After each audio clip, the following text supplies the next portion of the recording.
Hi, I'm Krusty Bob, and the question for today is what if you wanted to make a movie of yourself at work and your work was in a P-51 fighter over Germany in 1944? There were no video cameras in 1944. There were no smartphones with cameras. If you wanted to make a movie of something that was moving, you had one choice: film, motion picture film. That looks like this. If you're a baby boomer or older, you may remember your family home movies that were done on very small 8mm film. That came on 3-inch reels that held about 3 minutes of action or boredom, depending upon the camera operator. Some home movie makers could afford to buy 16mm equipment and the more expensive 16mm film, but that was often used for commercial documentaries and other professional films. It was high quality. In World War II, the larger 16mm film was used by the combat cameramen, and whenever you see actual footage of fighting in the World War II movies, chances are it was shot on 16mm film.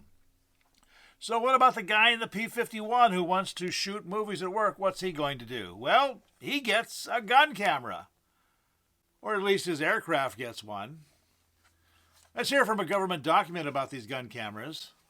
It says they are motion picture cameras used to record the results of aerial combat and provide a photographic record of results in aerial gunnery and rocket firing. And, it continues, cameras are installed in the nose or wings or just forward of the sight in the cockpit to record the actions during the firing. The camera I have is dated 1944, but they were used well after World War II ended. I found one 1958 U.S. Navy tech manual which showed this style of gun camera still in use. This is a model N-6 gun camera, pretty much the same as the model N-6. Some are also labeled G.S.A.P for gun sight aim point. They all run on 24 volts, but there apparently were a couple of models that did use 12 volts early on.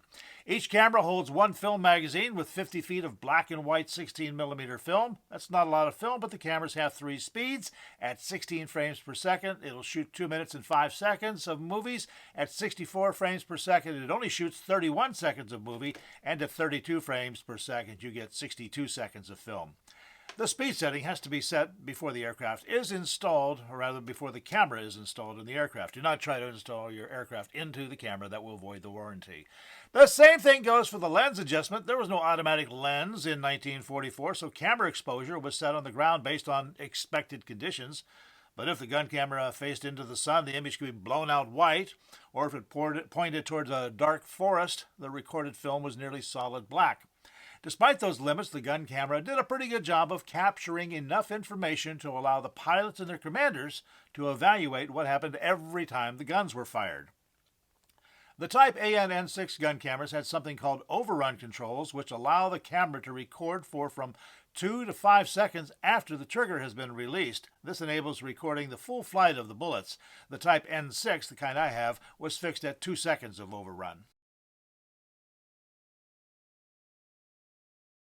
A word about model numbers on these. Usually seems inconsistent between the Army and Navy based on what I saw in a couple of military manuals. For instance, you can have 2 cameras with the same Type N-6 model name, but they are not identical and even have differing features.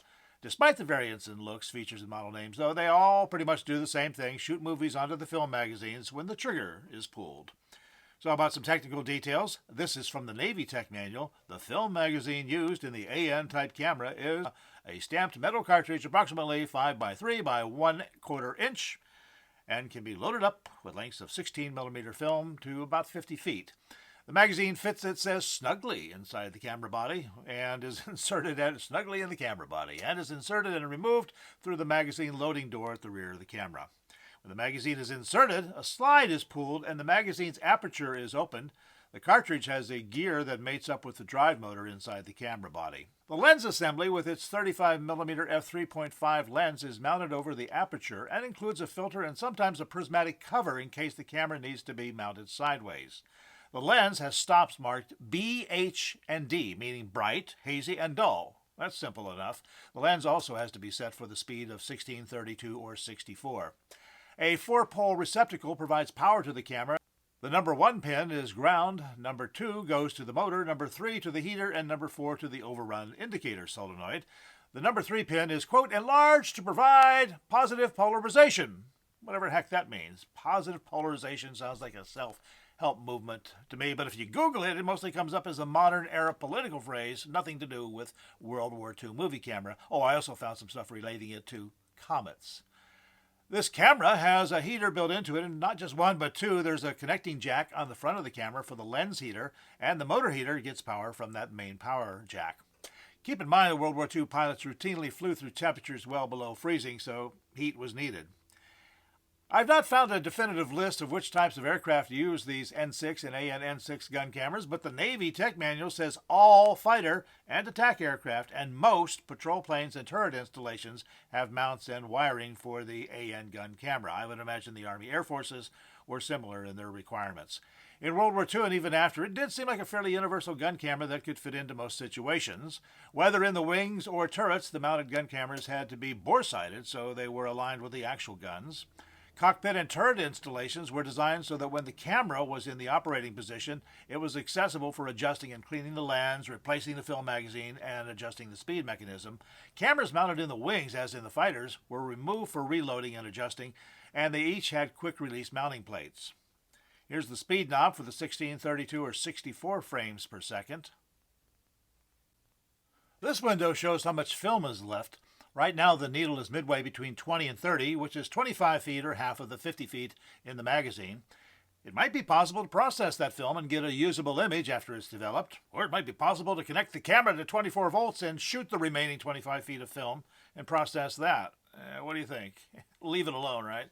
Just above the footage counter is the mystery window. Even after reading 2 military gun camera manuals, I still don't know what it does. It's not on all of the N-6 or N-6 models, so it must not be that terribly important. Here's a Type N-6 that has one of those mystery windows and a photo of one without. Go figure. Krusty Bob, over and out.